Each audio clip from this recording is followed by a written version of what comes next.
This is the Our Auto Expert Podcast. Find us on air, online, on mobile, and on your smart speaker. Please subscribe at ourautoexpert.com. Our Auto Expert. Our Auto Expert. Our Auto Expert. Our Auto Expert. Now, here's the host of Our Auto Expert, Our Auto Expert, Nick Miles. Locally created, nationally celebrated from the northeast to the southwest, this is America's Car Radio Show. If it has a throttle, we'll feature it on air, online, on smartphone, smart speaker, almost everywhere. It's where 2 million Americans get their automotive news daily. I'm Nick Miles, your host, along with Truck Girl Jen, and this is Our Auto Expert. For the first time in a long time, you've enjoyed our ride in today. You had a running board that came out the bottom of the vehicle. You didn't have to climb up in. I didn't have to put a ladder or get down on all fours so you could use me as a step. Yeah. It was quite enjoyable for you, wasn't it? It was great. The best part about the vehicle. Is the climb? Uh-huh. Oh, the running board. Yeah. You run, jump. We drove the Ford Expedition King Ranch version in today to the studio. It's great, although I did whack the mirror going through the Starbucks drive-thru, which is... It's bigger than you think. It's actually based on the Ford F-150. Shush, I got to tell somebody now that I hit. I haven't looked at the back of the mirror, but it didn't crack it. It just knocked it in. And you do realize we have two people on today from Ford. So Yeah, we're not going to mention it. They're not listening right now. We'll be fine. They'll hear it. No, they won't. Nobody's going to know because you're going to keep your trap shut. No. Yeah, shush. I'm going to send them the copy of this. So why do you hate vehicles so much, Jen? I don't hate vehicles. You're so cute. The King Ranch, Jen asked me if there was a snake as part of the logo. No, it's actually a bull with horns, and I know you could mistake that for a snake, Jen, but only you. No one else in the studio would mistake that for a snake. It looked like a snake. It's a bull with two horns. It didn't look like a bull. Thanks for coming to work today, yeah, Jen. I know, right? I like it. Rustic.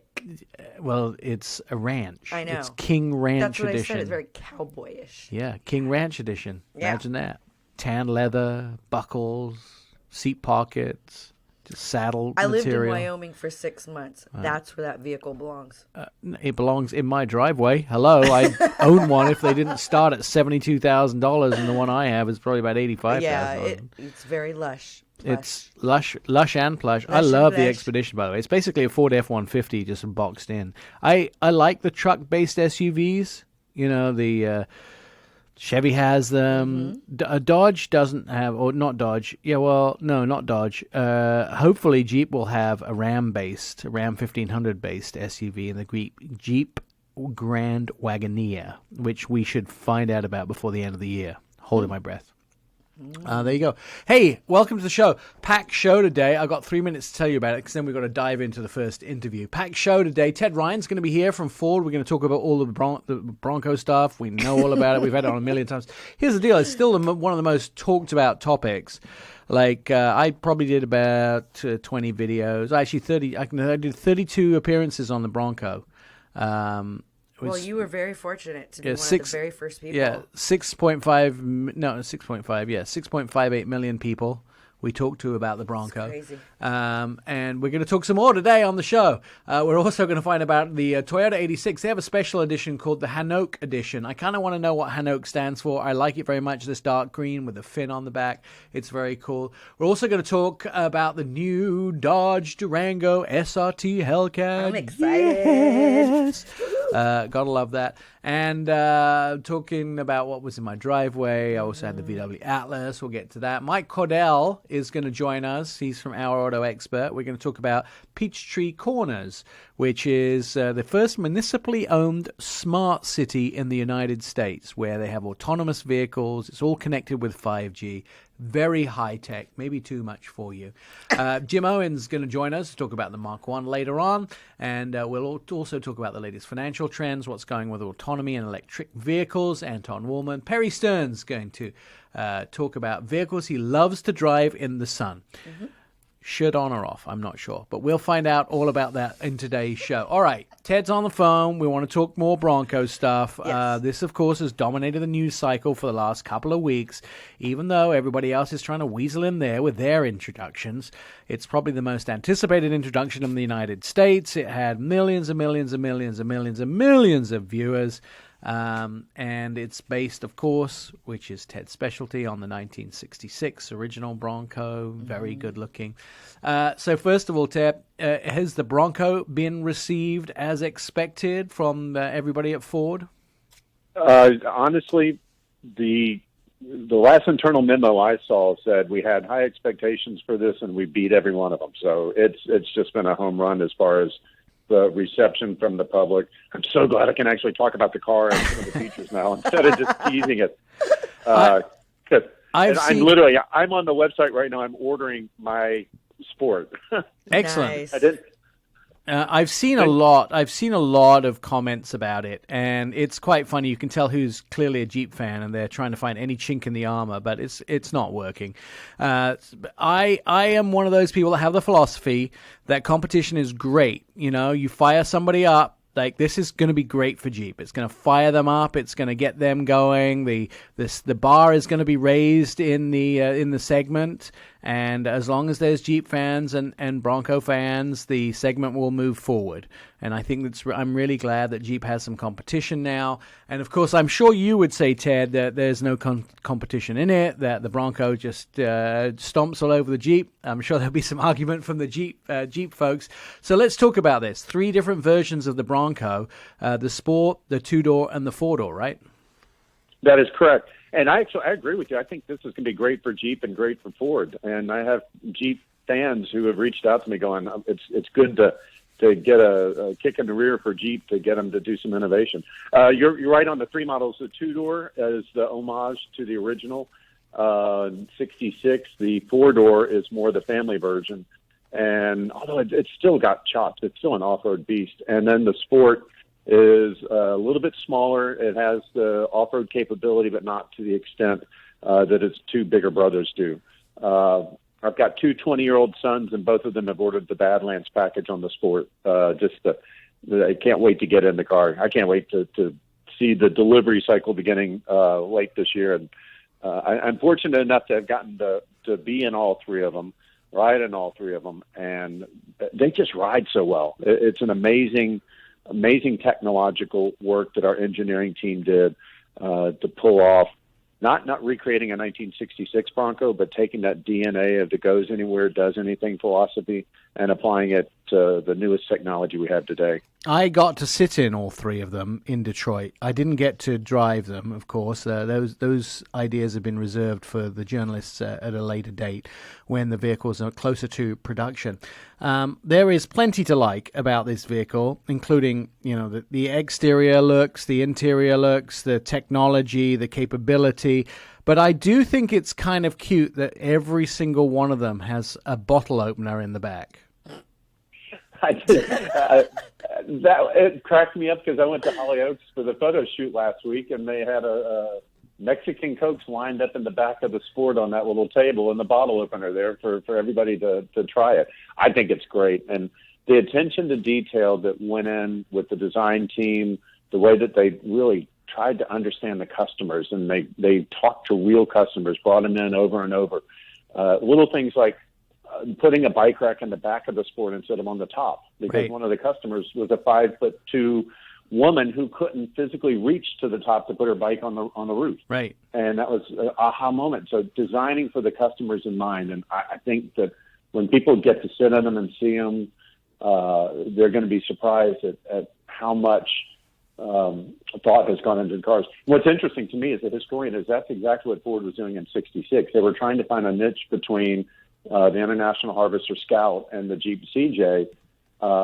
Neither one of those were comfortable highway rides. So the initial Bronco was supposed to be a 2-wheel on the highway and 4-wheel when you got off the highway. Will the first ones arrive before the end of the year? They will. The Sports will. Okay. The 2 and the 4-door you're looking early spring of next year. And so the Sport's going to be the first one out of the stable. And then the 2 and the 4-door will follow shortly after that. So here's a question I'm sure you don't know the answer to, but it's an important question for those of us who have our own businesses, because there is an agricultural tax law that allows you to purchase a vehicle tax-free if it's over a certain weight. Do we know what the 4-door will have a gross vehicle weight of? Will it be over 5,500 pounds?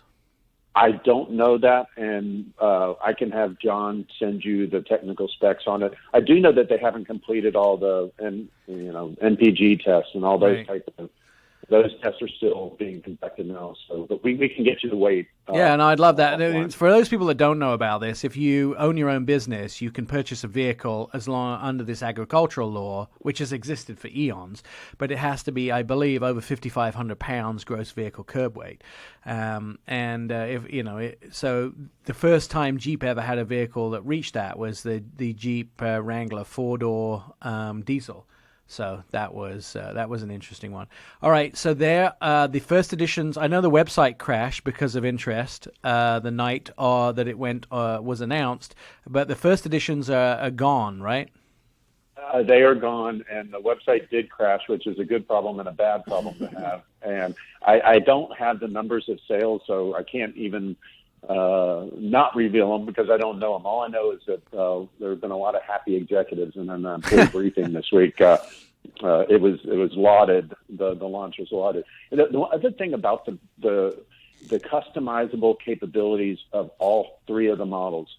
Paul Wraith was the lead designer on this project, and I was with him on Wednesday. He said anybody with 15 minutes and a wrench can completely customize their car. Oh yeah, vehicle. no. They can change the flaps, everything. I know that that they can take it apart and even take the bumpers off with screws. Listen, if you want to know more about the Bronco, the best way to do it is to go to the Ford website. You can also order your Bronco there.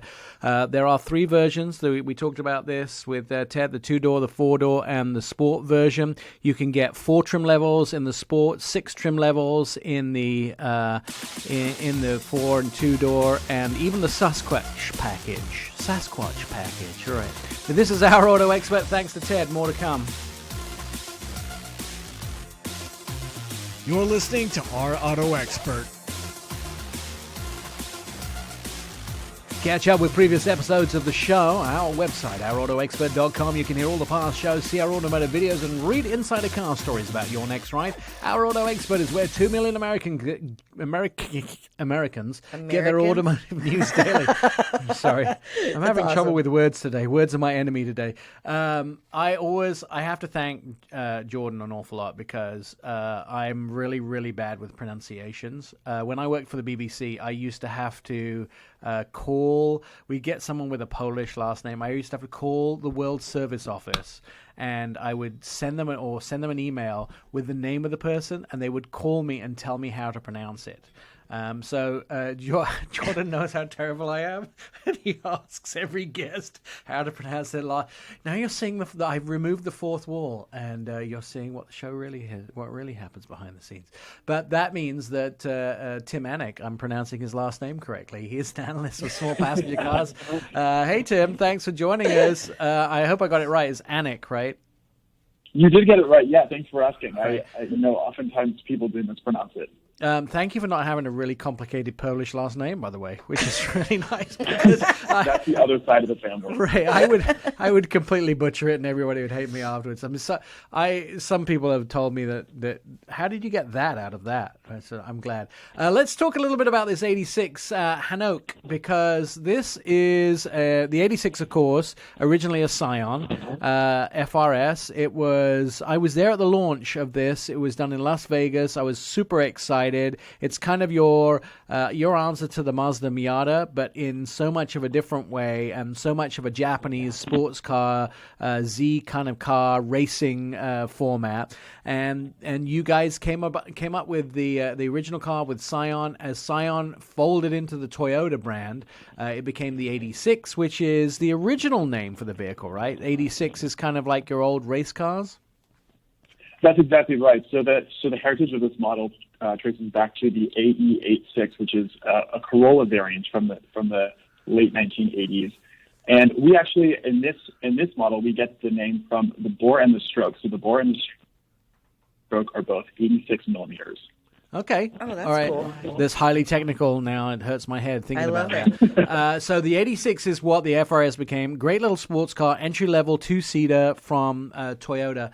And now what you guys have done is you came up with a special edition. So I have been many times to Japan with Toyota. I have been to the Tokyo Auto Show for the last 2 seasons that it happened as a guest of Toyota, and seen some incredible stuff. Got to drive some incredible stuff that you're working on for the future that I can't talk about. But I have never come across the name Hanoke. So tell me the history behind this, and then let's talk about the car a little bit. Yeah, absolutely. And Nick, I fear you may have jinxed yourself at the beginning because it is actually pronounced Hakone.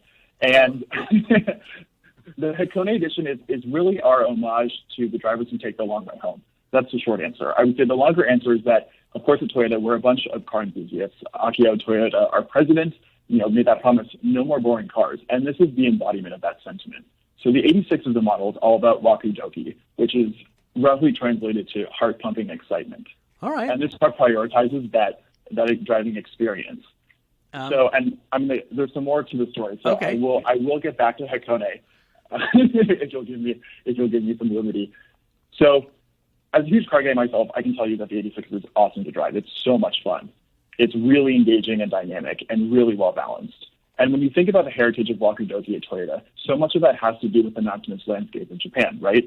Which, as you mentioned, has given birth to some incredible roads, really, really fun country to drive in. And because the 86 is for drivers who take the long way home, we wanted to pay homage to one of our favorite roads that helps kind of shape us and our identity as a car company. And you talked about the AE86. And the AE86, as you may or may not know, has a real kind of pop culture legacy that originates from Initial D, which is an anime and manga about drifting. And, part of drifting has origins in these really windy mountain roads. So the road that we wanted to pay homage to is the Hakone Turnpike, which is kind of just 2 hours southwest of Tokyo. And it's this incredible tollway that kind of winds its way up to the top of the mountain. And for basically $6.50, about 720 yen, you get some of the most incredible high-speed corners and straightaways that, they're draped between these really beautiful craggy hills and misty valleys with ocean views from a lot of it. And so the gorgeous temperamental green that you see on the car is really meant to be evocative of the foliage on the Hakone Turnpike and the driving experience that it offers. And, of course, I was butchering it, pronouncing it how I thought it was pronounced, so Hakone. Let's talk about the vehicle because it comes with some upgrades from the regular 86, right? Yeah, exactly. So, as I mentioned, it comes with that exclusive Hakone green paint. It comes with unique 17-inch bronze finished alloy wheels. But then inside, we've also done a lot of upgrades. So, of course, we have standard sport front bucket seats that are heated. But this particular model has a unique interior color combination, which is tan leather bolsters with black Alcantara inserts. So typically we use Grand Lux as kind of a suede-like material, but this is Alcantara. We also have leather trimmed steering wheel. We have a black and tan contrast stitch throughout. You also get premium carpeted trunk mat with tan contrast stitching, tan key glove, and folio cover. You also get the 86 logo embossed in tan on the passenger side dashboard. And then, of course, all model year 20 Toyota 86s come with a 7-inch standard head unit that's new that brings Apple CarPlay and Android Auto. It is a wonderful drive, and it's an incredibly good-looking vehicle. That green paint is absolutely outstanding. In fact, I've been trying. I need to repaint a car, and so I've been trying to match it, which is kind of cool. And then lastly, tell us the starting price and availability. Yeah, absolutely. So we made about 1,000 for the United States market. I will say if you like it and you're hoping to get one, I would head to a dealership right now. I would turn off the radio and head straight to the dealership. We are running out of stock. It's been incredibly well received by both the press and our customers. Starting price for the manual transmission vehicle is $29,870, and then for the automatic transmission, it's $30,000, $30,590. Awesome. So automatic, obviously, a little bit more expensive. Absolutely fantastic. And by the way, you don't have to turn off the radio to drive to a dealership. You can keep it on in the car. Turn it on in the car. That's what we recommend.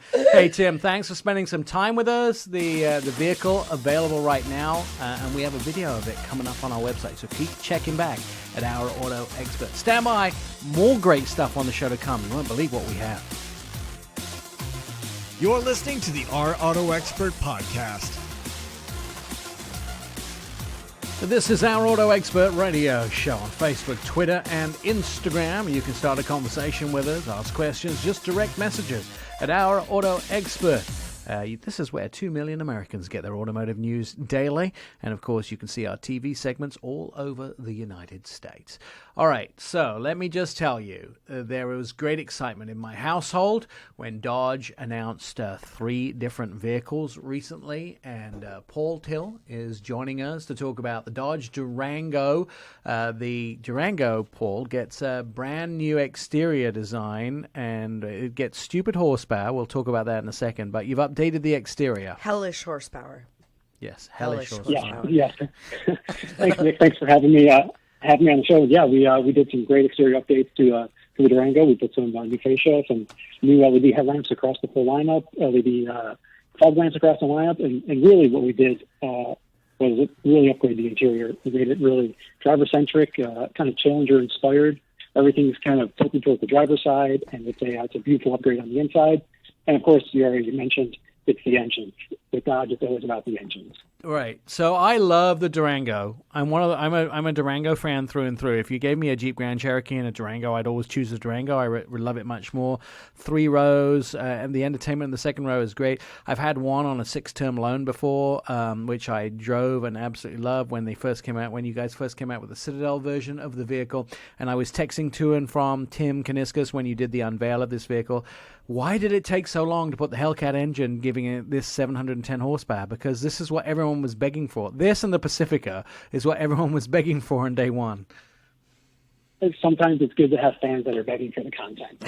So I think we had a nice upgrade to the Durango in 2018 when we made the SRT 392. That was a huge splash for us, and we like to slowly, add the content and build the excitement and make sure our fan base is rapturous and ready for the next major event. So a top speed of 180 miles an hour, 0 to 60 miles an hour in 3.5 seconds. Question is, apart from putting the Hellcat engine under the hood, what did you have to do to make sure this vehicle could withstand so much speed and power? There's definitely some major upgrades inside the vehicle. They upgraded a lot of the suspension to make sure the vehicle was ready to go. But really, it's a lot of testing, right? They take this car out west, they go and they trailer stuff, they build the truck, they go to the drag strip. So it's gone through its paces, and as you said, 3.5 0 to 60, 11.5 NHRA certified quarter mile. And the real kicker for me is it tows 8,700 pounds. Right. This is the only car in the world that's gonna do that. Yeah, and actually, even though you upgraded the interior quite dramatically, it still has that touch, look, and feel of the Durango on the inside. I can see that the center console is moved more towards the driver, but you also get a faster, more efficient, and simpler to use software now with your infotainment system. Yeah, so this is going to be the first integration of the Uconnect 5 system with a 10.1-inch radio. That system takes everything that's great about the Uconnect system, the simplicity, and kind of ports it over into this newer screen. It's going to be 5 times faster. You're going to have wireless Apple CarPlay, wireless Android Auto. We put in a wireless charging pad as well. So it's really going to be great for the driver. And as you mentioned, it's all tilted and cantilevered towards the driver. There's a 7-degree tilt from that screen towards the driver's side, all biased, really to kind of hammer home that Dodge feel in the interior. We hear that it has an incredible new exhaust system, but I've never heard it. So how does it sound? So amazingly, I was able to get a car this week. So I drove the Durango SRT Hellcat for about 2 days, and the exhaust is amazing. One of the big things that we did with it was we put the biggest ever X-pipe into this car. So it's a 10-inch X-pipe connecting the 2 parallel pipes from the cold end of the exhaust, really to balance out that tone coming out the 4-inch exhaust tips. And it is great, especially when you turn it on early in the morning in the garage. and the whole house rumbles. Yeah, no, I like to do that with my neighbors, especially when it has something that you've had on Dodge products for a long time, which is the automatic start. I like to do it. I like to park it at the end of the driveway and start it first thing in the morning and see if I can make my neighbor's windows shake. That's every time I have a Hellcat. I like to do that. So this vehicle, when does it go on sale? When can we buy it? How much is it going to be? So we're going to start producing this in early January. So orders will probably start being rolled up in, I would say, November timeframe.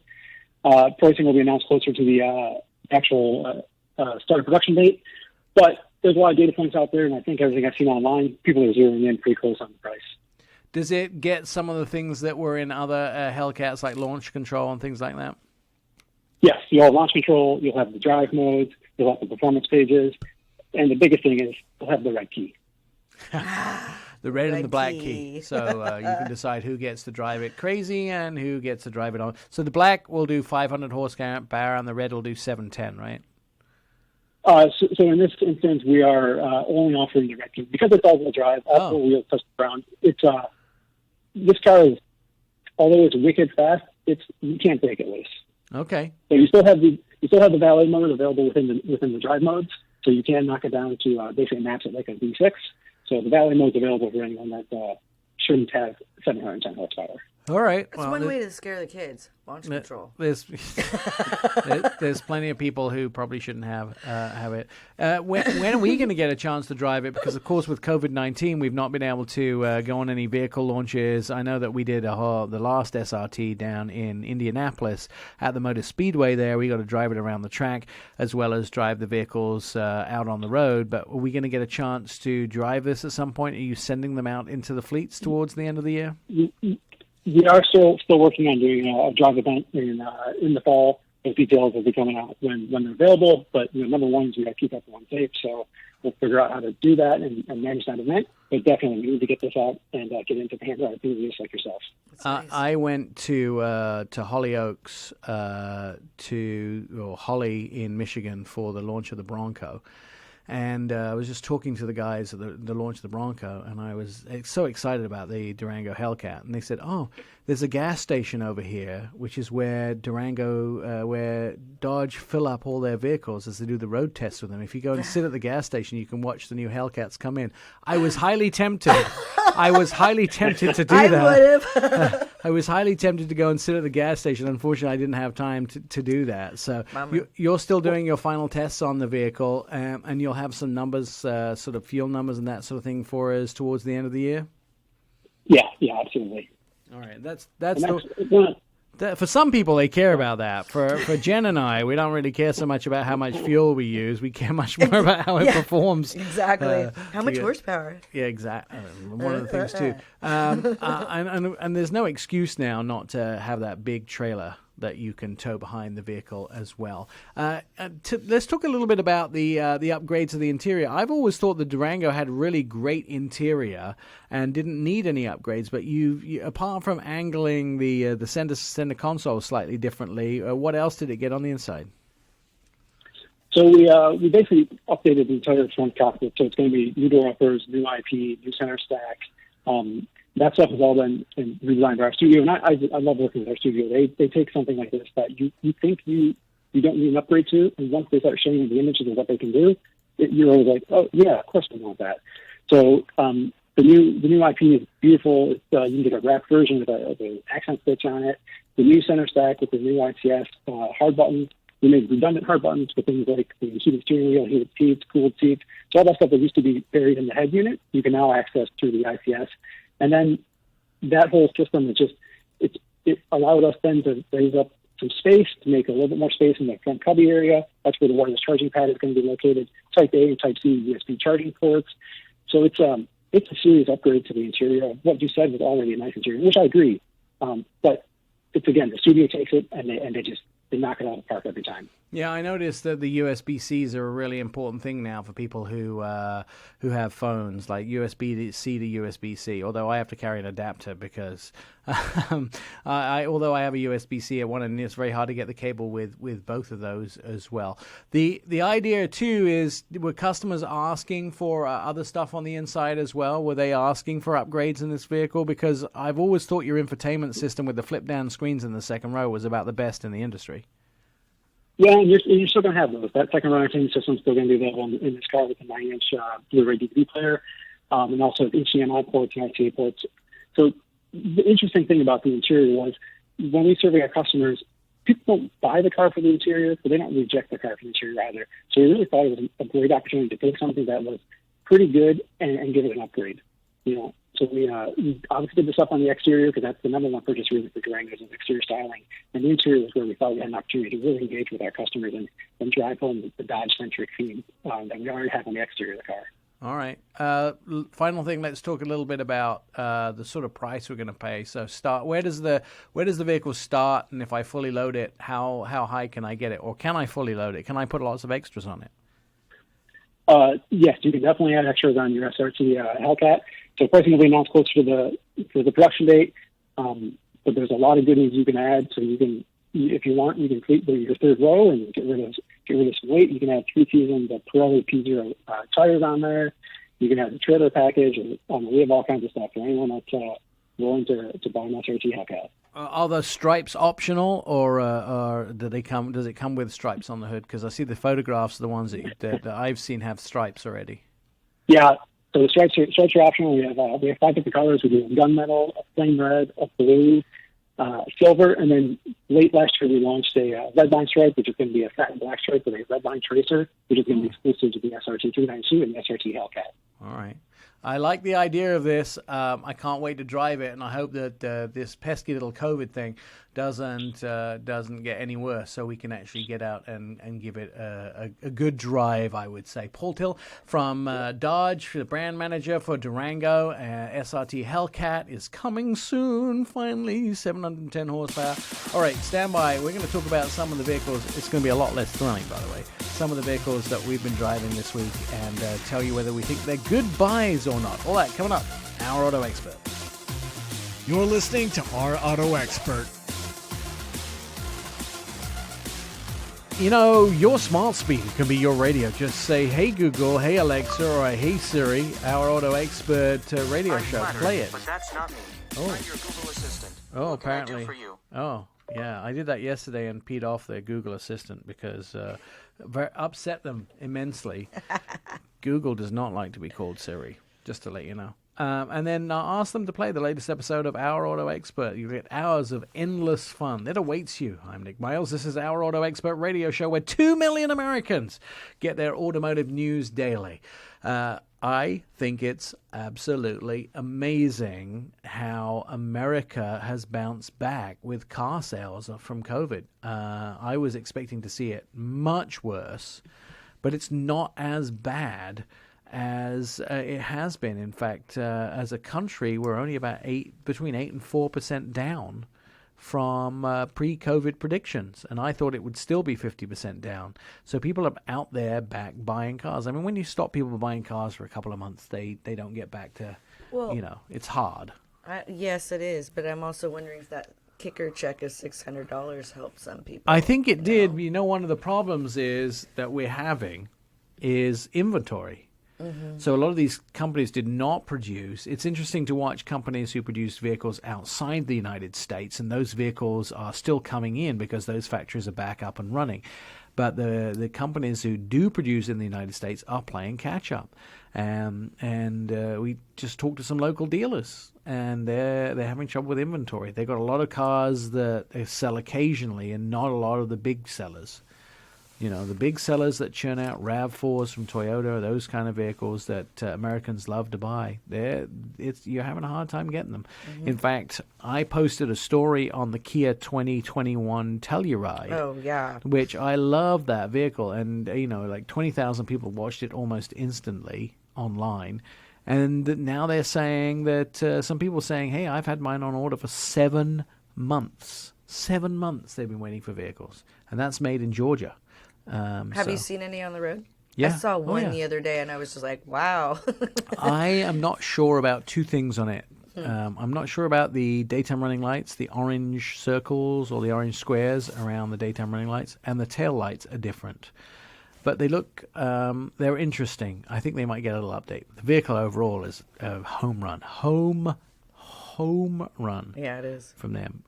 Just really did a good job. Built for America, built in America, designed in America. It's engineered here. They did a really, really good job in making that vehicle. You know what else they did a good job in making? Two other vehicles were built and designed and made in America. The Ford I was like, wait a minute, are you asking me? No, I was expecting you to say the Ford Expedition King Ranch. Oh, yeah. Which we've been driving. Yeehaw. And the VW Atlas. Yes. Do you know, I was looking at songs of cars. Do you know what the most vehicles, the most appear in songs are? Camaro. No, well, Chevy is the brand that appears most. You know what number 2 is? I thought it would be are you talking brands or are you talking cars? Well, when you go cars, it's a lot less. Like, for instance, there's only 4 songs with Ford Expedition in them. I could find. Well, I know there's a lot of Camaro ones.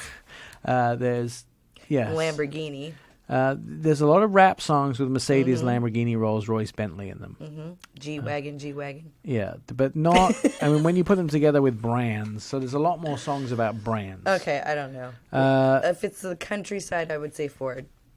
Ford F-150s, yeah, there's 88 songs with Ford trucks in them, Ford F-150s. Expedition, there's only 4. But then there's this weird crossover. Well, Mercedes is a bit of a weird crossover because if you just search at lyric.com or lyrics.com for Mercedes in song lyrics, there are also people called Mercedes. That's true. Which I know came probably after the car. But, well, it did definitely come after the car because the car's 100 and something years old. But, so it's difficult. But it's the same thing with the Volkswagen Atlas. In fact, I think there is about 80 songs that have VW or Volkswagen in the title. That's interesting. Yeah. Arlo Guthrie sang about the VW microbus. Of course he did. But we listen to different music, I think. Well, I just did some research. I was just on there just researching it. It was a thrilling topic to research, just purely because I started to get into it. And I was like, how many songs are there with the Cadillac? Whoa, 200, 2,300 and something with the words Cadillac in them. Were they after or before the 70s? Oh, they're from all generations. Yeah, okay. They're from all generations. Like, you'll find that a lot more cars were used in music up until about 1990. There's a lot of cars in popular music. And then after 1990... cars were really only used in rap music. So Debbie Harry had a couple. Do you know? And then they also used the word whip a lot. Work in process. Whip. WHIP, whip. Right. Do you know why they use? Devo. Do you know why they use the whip? Why whip is used as a car reference? It is. I didn't know that. Go ahead. Whip is in rap terminology is what they call cars, whips, right? So, what whip you got? What whip are you driving? Do you know? You don't know why? Because whip is what a person that had a horse and carriage used to control the horse. It's like the accelerator. So when you whip the horses, they drive faster. That's how whip ended up as a term. Huh. You thought you were coming to do a radio show about cars, and all I've done is educate you. And you didn't pay anything for this. Oh, I'm so excited. Aren't you proud? Yeah. Anyways. Do you know what Volkswagen stands for? No. People's car. Oh. Volkswagen. Oh, duh. People's car. Volks, people's car, Wagen. Volkswagen. Verboten. Verboten. You're forbidden. Verboten. It's super interesting. I mean, even if you go through names of cars as well, not just songs, but you know that VW at one point named all of their vehicles after weather systems. Golf was a Gulfstream. Uh-huh. Passat was a Wind. It's really interesting when you go through it. You have a lot of time on your hands. No, I know. I'm just Do you educated. do this while you're on the plane? I'm just edumacated. No, I'm edumated. Yeah, That's what I okay. do. I do a Are lot you of car research. Google? I am car. Yes. Cargoogle.com. You just type it into your search engine, Miles. and on my face will come up. Oh my Which gosh. is, I could tell you 1,001 things about car naming, and some car companies name their cars through an agency. The agency will go and find names for cars which resonate with people. Okay, like I do know the Corvette Yeah. was a Navy ship. Okay. What other one? Isn't the Camaro? A horse, wasn't it? Camaro is the name of a horse, isn't it? A stallion, because they had the Mustang was the name of a horse. I think Camaro is the name of a horse too. We'll Google that. All right, F-150. Where does that come from? I don't know. I don't know Ford. Anyways. Me neither. All right, more Our Auto Expert is on the way. We're going to talk a little bit about Ford Mach 1 Mustang. Mach 1. You're listening to the Our Auto Expert podcast. Oh, I just pressed something wrong on my computer. Before we get into the next segment, Jen, you worked it out, right? You found out what Corvette was. It Corvette? Camaro. Camaro. Camaro is a small, vicious animal that eats Mustangs. Yeah, that didn't work out so well. And the Corvette was the ship, and the Corvair is the Corvette and the Bel Air combined. Excellent. Yeah. Now, so you got it all worked out now? Yeah. We're all good? Thanks to Google. Can we carry on with the show? Maybe. This is Our Auto Expert. Our radio show is everywhere, by the way, if you want to listen to it. It's America's car radio. All you have to do is basically listen and go to the website. You can see videos. You can hear reports. And you can also find out about the latest in vehicles available online, on air, on smartphone, or on smart speaker. This is Our Auto Expert, where 2 million Americans get their automotive news daily. So we've got the naming down of the cars. So, that's you're happy with that now? I am. All right. Just making sure. Until you drop the bomb about the Camaro. Oh. I need to pay attention. I've been a little distracted lately. This week, I used to leave home on Sunday night and fly all around the world, and then come back on Friday night. That was my general week. But of course, under COVID-19, that's not been happening until last week. I got to go to Atlanta with the other half of Our Auto Expert, Mike Caudill. That's exciting. And we went to a place called Peachtree Corners, which is it's the Curiosity Lab, and it's a municipality that does everything that the future city would look like. Isn't that right, Mike? It's like the future city of America is Peachtree Corners. See, here's the problem: is you guys have me listen for 3 minutes before I get on air with you. And I want to talk about the Camaro and Mustang. Let's just be perfectly clear, Jen. Mustangs kick Camaros' butt. No, no. I've driven both. Question. Ew, I've driven both. And anyways, I do have to say I'm kind of disappointed with the later model Camaro, and no, I just don't like the Mustang. I feel very.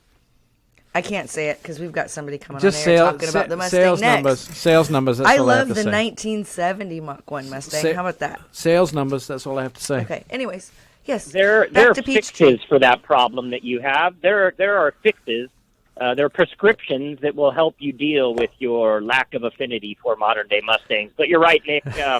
The Curiosity Lab, we were there last week, and we're talking about a government, municipality-based smart city. And I think the question everybody asks is, what is that, right? So a smart city is where they take all the modern forms of technology and they integrate them in to essentially the grid, whether it's the power grid. And in this case, we were there as auto experts talking about how vehicles connect to the grid. So you're right. We've been on the road for months and months and months. Then it stopped, and now we are back to back with Bronco and the Curiosity Lab, all within 2 weeks. It was fun. I would say there was a lot about that trip that was fun, especially hanging out with you because we don't get to spend enough time together. We used to spend. We used to see each other. I know. Why are you giggling, Jen? I don't understand. Why are you giggling? She's angry. I'm not angry. I think it's funny. Her psychologist says she has pent up feelings. So So I will tell you this: there are better places to be than Georgia in the summer. That's all I have to say. It is hot, yes. It is hot. Well, you live in Tennessee. It's hot in Tennessee, right? It's hot. Yeah.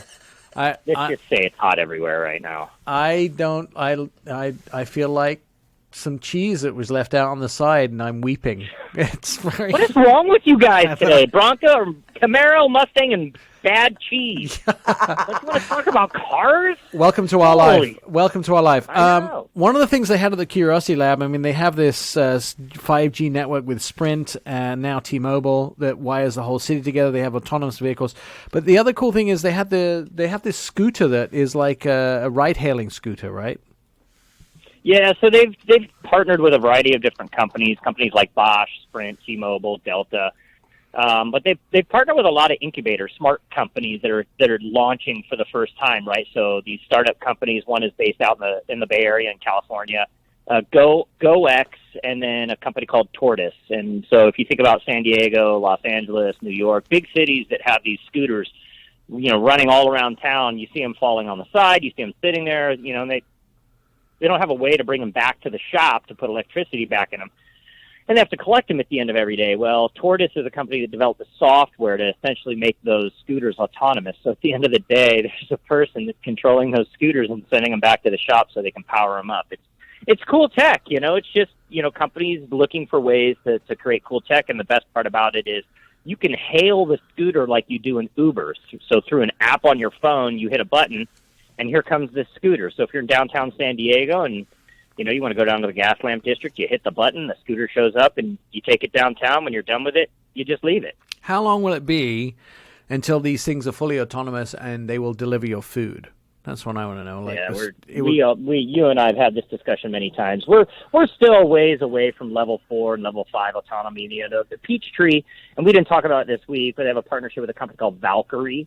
And Valkyrie does autonomous drones. So when they did their launch, they actually had this drone fly in autonomously and drop a UPS box off right there in the middle of the press conference so that people could, see how the drones work.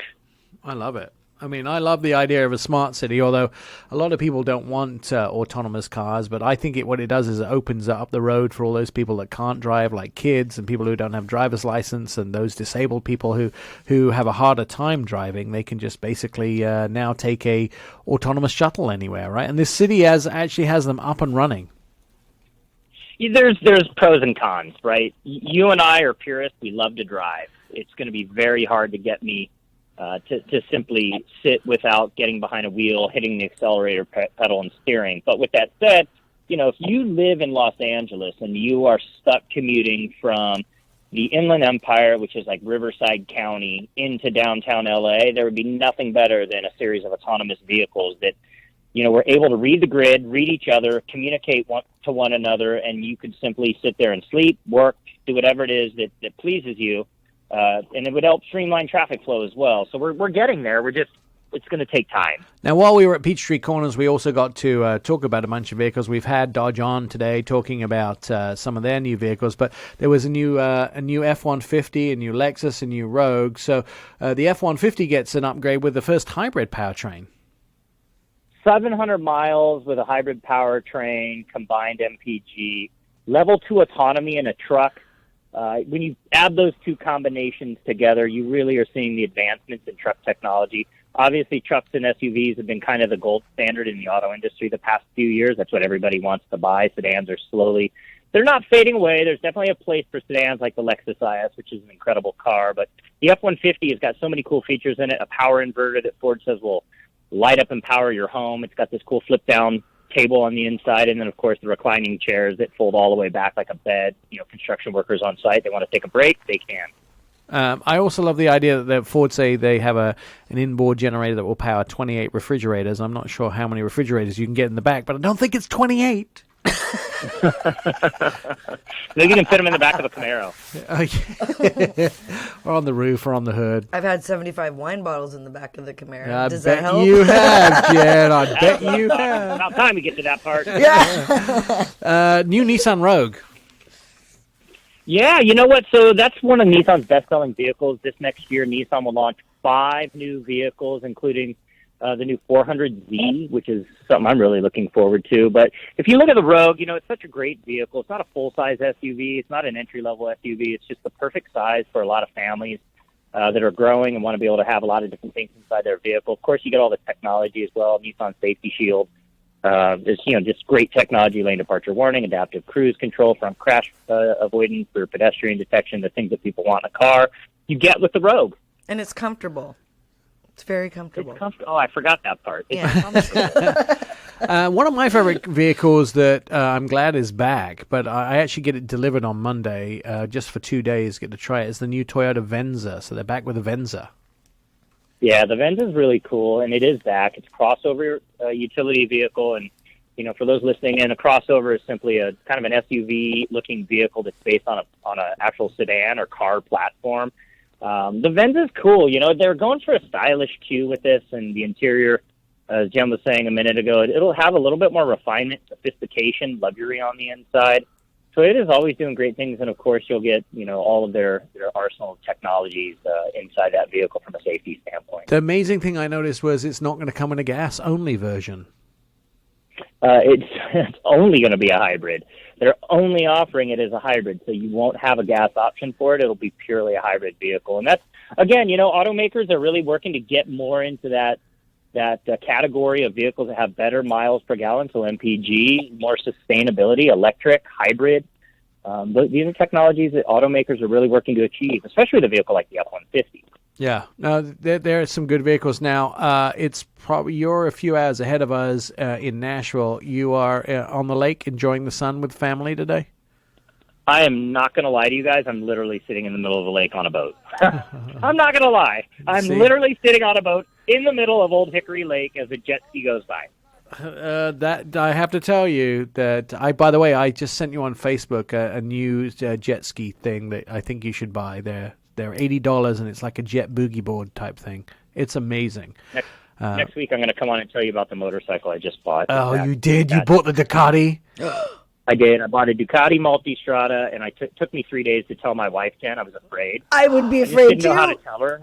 Do you know the story about... I don't know how she's going to receive this. You know the story that I put mine in my garage, and I never told my spouse. Oh, it just happened to appear. Yeah. Nobody ever knew. That's the way to do it. You just buy it and leave it in the garage until somebody notices it. All right, Mike Caudill, you are an awesome guy. You can see many of Mike's videos online, and you can see all of his videos at ourautoexpert.com. Anything you want to know about Mike is right there. Of course, you can also go to the website and listen to this show 24/7. All previous episodes are up as well. Stand by. More to come. Here we go. You're listening to Our Auto Expert. Catch up with previous episodes of the show. Our website, ourautoexpert.com. You can hear all the past shows, see automotive videos, and read insider car stories about your next ride. Our Auto Expert is where 2 million Americans get their automotive news every single day. I'm Nick Miles with Truck Girl Jen. We had Ted Ryan on earlier on to talk about the new Bronco, and of course, Ted usually comes on to talk to us about history, history of vehicles and how cool they are, and what he's found in the archives, and all the secret Fordness that goes on. You thought we were done with Ford today. We are not. We got more Ford in our back pocket. We have the opportunity to talk to Jim Owens, the Mustang marketing director. Jim, by the way, Ted says hello, and I'm sure you guys know each other. So Mustang is got some absolutely winning attributes to it. It's getting more and more. The Mach-E's are starting to be marketed right now, but the Mach 1 Mustang came out about the same time as the Bronco originally. Strangely enough, fast forward from the 60s to the 2020s, there we go again. A new Mach 1 is coming out. So when can we expect to see this, Jim, arriving in dealerships? Well, Nick, Jennifer, thanks for having me. And, you know, a lot of people sit there and say that I have the coolest job at Ford, and I would suggest to you that Ted does. Right. I mean, the way he can go through and dig through the archives, I mean, you can get lost in there, and Ted and his crew are phenomenal. So it's nice to follow Ted, but he's got the coolest job at Ford. All right. So the Mach 1, you know, as you know, came out back in the 60s as a, you know, aero car, right? You could order it with the personalization of powertrains, right? You could do the 428, you could do the Cobra Jet, you could do the Cobra Jet with the shaker hood, and fast forward to 2021 model year, and we will have that in the dealerships in the spring of 2021. All right, so it's back again. Is there such a high demand for this huge 5-liter V8 special edition of the vehicle? I hear it's going to have over 450 horsepower. Yeah, it's actually going to be 480 and 425 foot-pounds of torque. Nice. It is the 87-millimeter throttle body from the Shelby GT350, so it's going to be breathing cold air through there to develop high-revving, pinnacle performance, both straight line and road course, and the pinnacle of the 5-liter that we've done. And I've been on these cars. I've been lucky and worked for Carroll Shelby for a while, but I've done performance stuff since '99. 4 generations basically of Mustangs I've worked on from the Fox bodies forward, and this will be the pinnacle performing 5-liter that we've done. Pull you from the seat of your pants. Like you're going to step off at the accelerator pedal, and it pulls you right center from the seat of your pants and puts a huge smile on your face. That I can't tell you how much that's exactly what I look for in a car, because I love that feeling of just the initial acceleration and the G-forces in a car. There's so many modern cars today, especially in German engineering, where they make it so you can't feel the G-force, even though the car is doing the numbers and the horsepower and the performance that we see on paper. But if you can't feel it, what's the point? Yeah. Or hear it. Right. Yeah, or hear it, Jennifer. You're absolutely right. And, this has 4.5-inch exhaust pipes on it. Whoa. So a dual exhaust, quad tips, 4.5-inch pipes with a unique rear valence. So I don't know if you've had the chance to hear the 2020 Shelby GT500, that 760 horsepower fire-breathing monster. This one will have its unique exhaust note that is deep, burbling, and guttural, but that when you step on it, it begins to make you feel like you are going fast, even if you're standing still at a red light revving it. I love that, and almost the shakiness of the car when it's just idling. The 70s. I don't know if you guys remember, we did the Boss 302 track key. Oh yeah, back in the day, the 1213, right? And the track key was programmable rolling loping idle, like you had a high lift duration cam. Right. And there's 2 types of people on the planet, as far as I'm concerned. You pull up to the stoplight with that rolling loping idle, and you have somebody sitting next to you in the car. They always say one of 2 things. Hey, dude, there's something wrong with your car. And you know that they're not. Or, thumbs up that they love it and give you, they want to hear it rev. But that shaking in that engine, and we don't have the shaker hood in this car, and there's a reason for it. I know a lot of Mach 1 lovers wanted it. Like I said, it was an option on an option back in the 60s. It was a $62 dealer option on top of the 428 Cobra Jet engine. And a lot of them didn't want it, but what we wanted to do was to produce the power in the vehicle, and where we have the cold air intake, if we put the shaker hood on it, it wouldn't have been functional. Oh, right. And this car is about aero functionality, as well as, now we're going to put in both the 10R automatic, so it'll be the first time we have the automatic in our performance packages. Nice. And the Tremec 3160 from the GT350 will be the manual transmission. There you go. All right. That car is, I can't wait till you folks can drive it. I'm a big fan of automatics because I don't like my leg getting sore while we're in traffic. Jen's a big, and by the way, I can drive, Jen, an automatic faster than you can drive a manual. Let's try it. Yeah, anytime you want. We'll have to get both versions. The new 10-speed is probably going to jump all over your manual. We'll see. Yeah, we'll see. And I race. Well, I can you've race. seen like the dual clutch, like the 7-speed dual clutch, like we've had in the Ford GT, right? We have the drag box in that. On the Shelby GT500, we've got a Tremec 7-speed dual clutch. Now, those dual clutches, if you want to build the fastest performing vehicle, it is better than the automatic, the standard automatic, right? Because it does not have your torque converter. And it has the manual aspect where you're engaging both the gear that you're coming out of at the same time you're engaging the gear you're going into, so that, you blink your eyes, 80 milliseconds, that thing will shift. There are some people, though, like Jennifer's saying, who really love the third pedal. I'm challenging Jen though. We're going to have to get one of these side by side and manual automatic. See who can get faster 0 to 60 times out of it. We know some people that can let us in the track too. Just saying. I'm just saying. All right. Can't wait, Jim, until this comes out. If you want to find out more, of course, you can always go to Ford's website. They have everything there, including the Bronco, including the Mach-E, and now the Mach 1 Mustang, which is exciting because I remember driving Mach 1 10, 15 years ago because it was exciting to me. Stand by. Anton Wahlman's going to be here. We're going to be talking about the ID3, new Volkswagen electric vehicle, and you'll be surprised at what's happening with the consumers in this vehicle. Coming up. You're listening to the Our Auto Expert podcast. This is Our Auto Expert radio show on Facebook, Twitter, and Instagram. You can start a conversation with us. A car question can be asked anytime. Just direct messages at ourautoexpert.com or on one of those social media platforms. It's where 2 million Americans get their automotive news daily.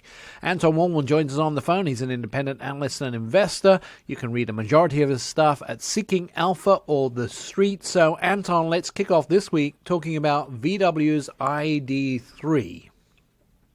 Yeah, so this is a Volkswagen's long-anticipated pure electric platform for the more budget-minded buyers, unlike the people that have been buying for the last year or so the Audi e-tron and Porsche Taycan.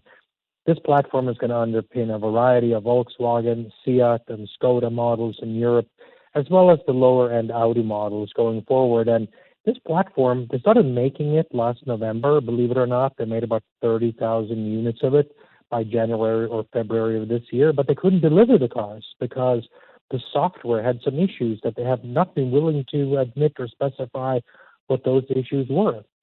So what has happened this week is that Volkswagen actually had a media drive in Europe, from what I can understand are only consisting of European journalists.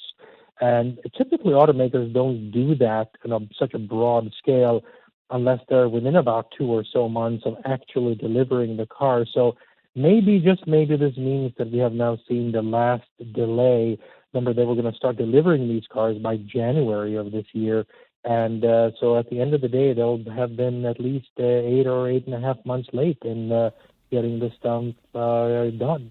I know that initially that we were going to see a lot of cars delivered maybe a year or 6 months ahead of where they're now going to be delivered. They're not the only ones. Everybody seems to be on a delay, don't they?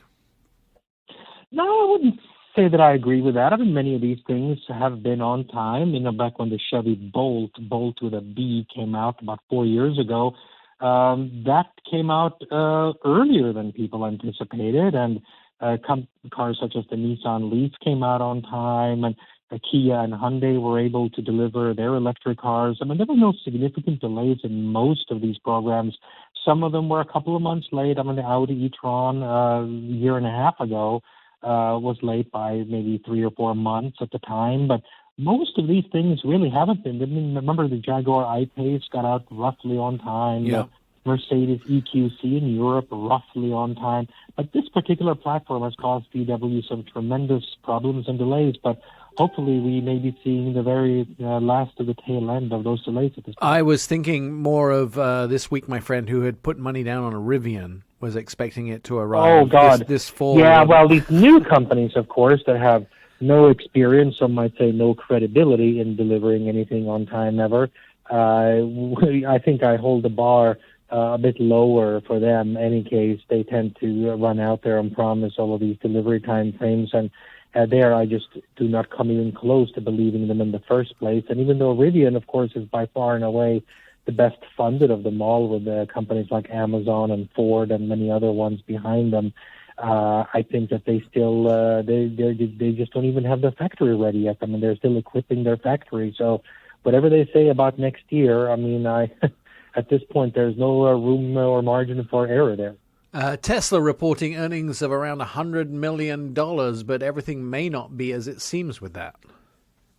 No, just like with the last many quarters, indeed years, as they reported here for the fourth quarter in a row, a tiny profit, but an amount that was much larger than that consisted of these emissions credits that they get from other automakers paying them because their governments forced them to from around the world. And most recently, Fiat Chrysler has been the biggest contributor, as far as we know, to Tesla for paying these things, and that pertains to Fiat Chrysler's failure to meet the CO2 emissions laws in Europe. So Tesla got something like $428 million this quarter. So yes, they made a profit of $100 million, but well over 100% of that number comes from these payments. So Tesla still does not make money selling the actual cars. You know, they get money from these de facto government subsidies. Yeah, and unfortunately, it's going to be a difficult thing for them going forward because they make a lot of promises that they struggle to keep. They're also promising their cars will be self-driving by the end of the year. Yeah, and this is, for those who keep score on these things, this is not a new promise from Tesla. They promised this first in October of 2016, then again in 2017, 2018, 2019. Remember the 1 million robo-taxis by the end of the year that they said in April 22nd of 2019. None of these promises have come true, of course, by any stretch of the imagination. I mean, these cars, you still have to, have your hands on the wheels and eyes on the road.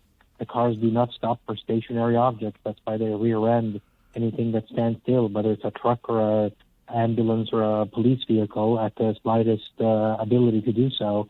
They're not even close, and they're still promising full self-driving by the end of the year.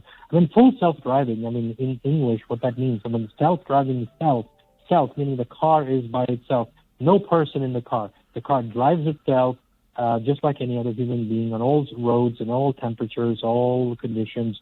I think most people in the industry understand that this will never happen to the existing cars that are out there. They're simply not equipped to handle that.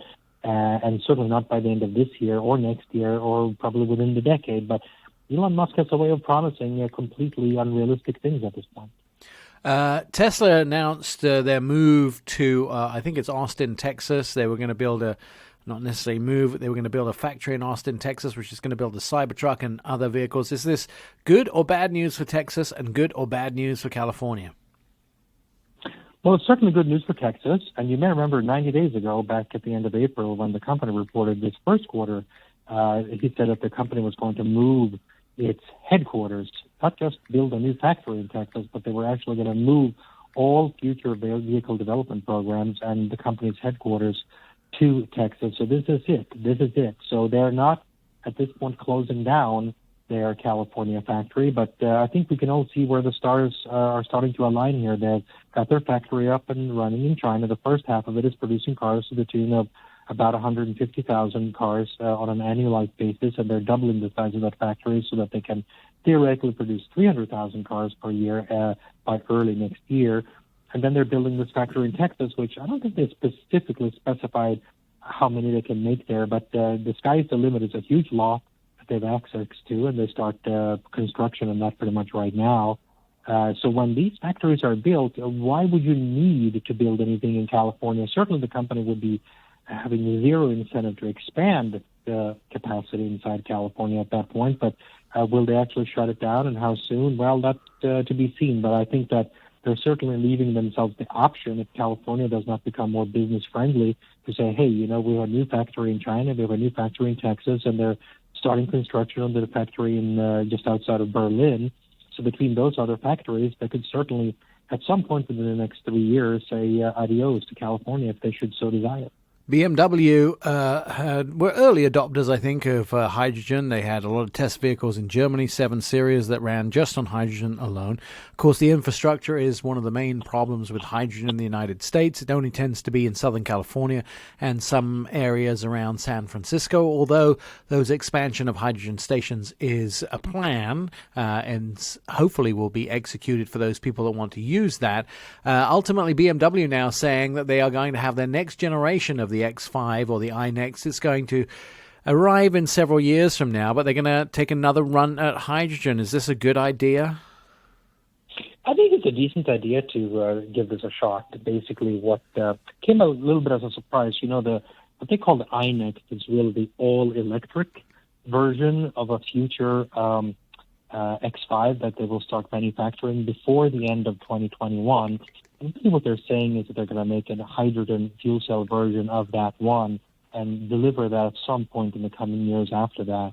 And hydrogen, especially among the German automakers, have largely fallen out of favor with respect to regular passenger cars, not heavy trucks, but just passenger cars and SUVs and the like. But now BMW coming out and saying this really marks a little bit of a shift from the de-emphasis that we have seen here on hydrogen fuel cell cars by many automakers, in particular the German ones, over the last handful of years. So this was an interesting announcement that therefore piqued my interest a little bit. Daimler said that in their earnings call recently that hydrogen was also on the table for them. That's right. So Daimler, of course, reported their more or less catastrophic second quarter earnings. And as part of that, their head of buses and trucks made the statement that absolutely the company was going to be increasingly committed to hydrogen fuel cell vehicles, but only, of course, for trucks and buses. And when I say trucks, I mean the large trucks, like the large commercial, the very largest commercial trucks. So they had always been doing a lot of research in this regard. They had a couple of test fleets out over the last 15 years.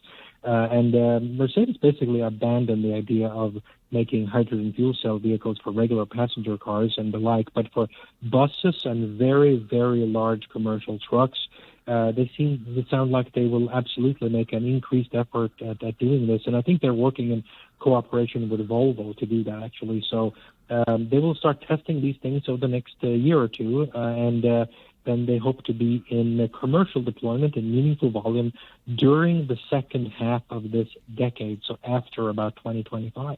All right, Anton Wahlman, he's an independent analyst and investor. If you want to read some of Anton's stuff, and he has some very interesting stories, I love that one of the things that you do, Anton, is bullet point everything in your stories up front so you get the facts. And, of course, that's sort of a teaser and appetizer to the rest of the story. You can read those 5 or 6 facts and then get into the story and find out exactly how he arrived at those analyzations. He is an independent analyst and investor. The majority of his stuff is at The Street and Seeking Alpha, a man who knows an awful lot and can remember dates like nobody else, but knows an awful lot about the auto industry. Go read his stuff. More Our Auto Expert on the way.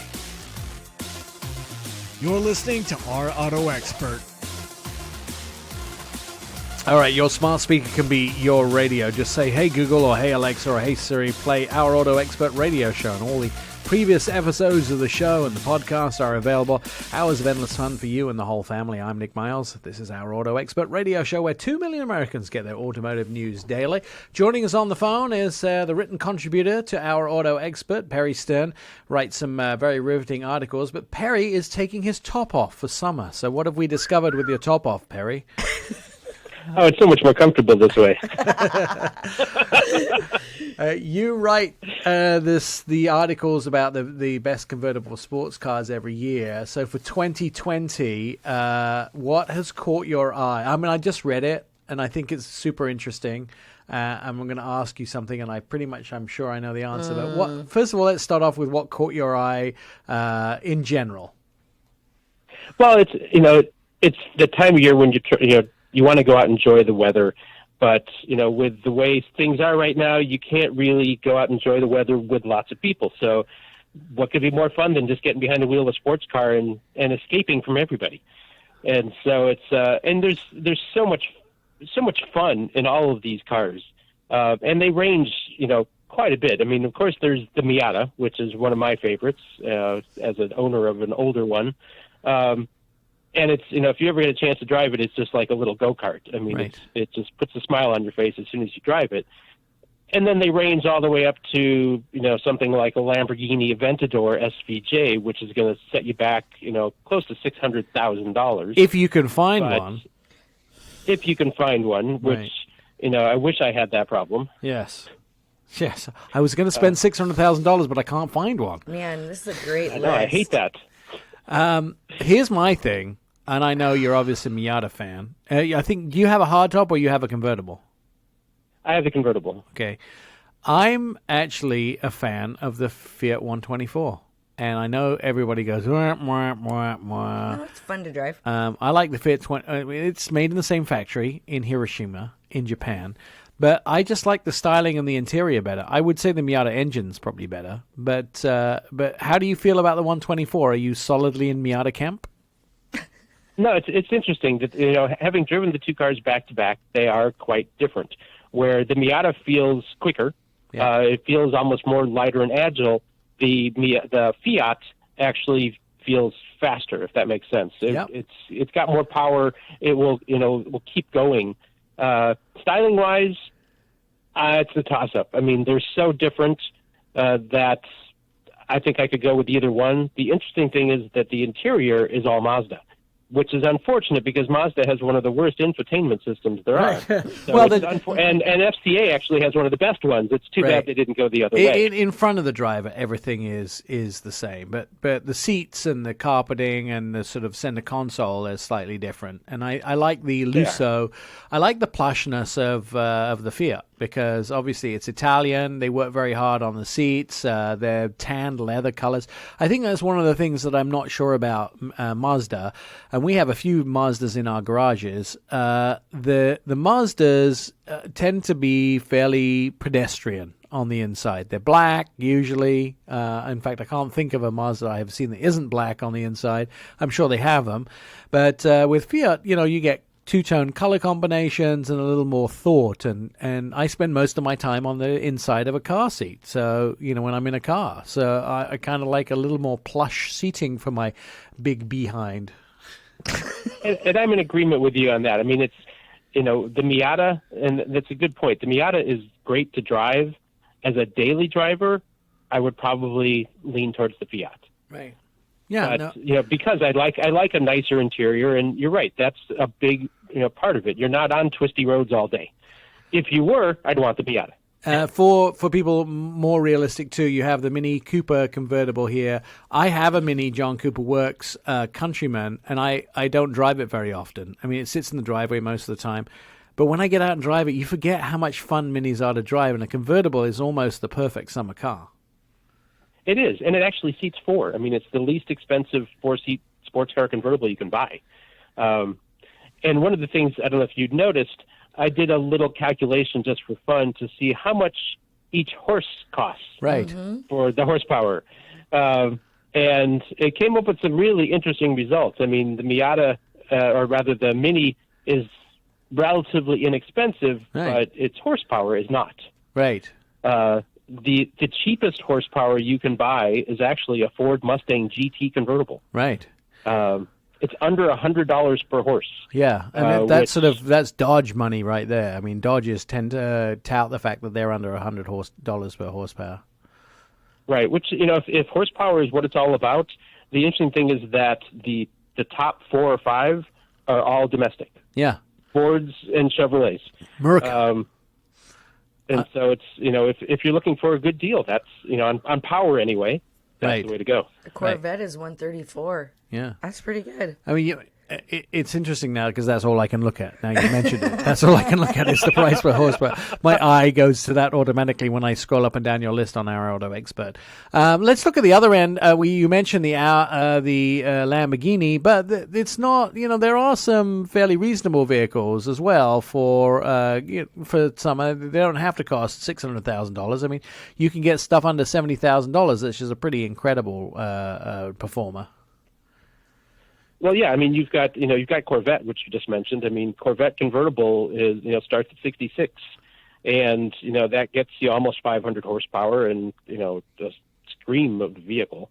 And then you've also got the updated Jaguar F-Type, which, all new for 2021 with much sleeker headlights. It's a nice evolution of that car, and the F-Type has always been one of my favorites. It's just gorgeous. I was very excited about one car that we've driven together, Aston Martins in Germany, but I see here it's $439.17 a horsepower. Yeah, once you get into the Aston Martin Ferrari territory, that horsepower is you're paying for a lot of nice styling as well, I think. Yeah. Well, I mean, they are super nice, but I think I have chest pain. Did you go down to the Aventador? Well, yeah, but we know that the supercars are going to be ridiculous. Well, right. $745. Yeah, the Aventador is extreme in just about everything, including price per horsepower. Yeah. All right. Perry, the article's up on Our Auto Expert, right? It is, absolutely. And how many of these cars have you actually driven? It's funny you asked that because I was looking through, and I think at least about half of them. Obviously, as you get towards the top ones, I think the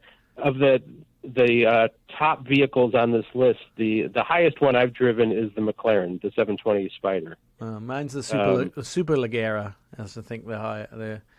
So you're a step above mine. No, I don't know. That would be a toss-up. Hey, mine's the Huracan. Huracan. Yeah, Huracan convertible. That's also a great one. Perry Stern from Our Auto Expert. You can also read a lot of his stuff on MSN Autos. He is a great contributor to the site. He's very, very cool, and the cars he talks about are definitely out of my budget. Most of them. Maybe the bottom 5 are in my budget. Our Auto Expert, of course, there is a website. You can read Perry's article about taking his top off for summer, and also all of our videos are there. This radio show is there, and pictures of Jen are there, riding a scooter up and down my driveway. You can read all of that. We'll see you next week. You've been listening to Our Auto Expert with Nick Miles. Find all the show episodes at ourautoexpert.com. Please follow us on all social media, Twitter, Facebook, and Instagram at Our Auto Expert, and message us for a quick and witty response.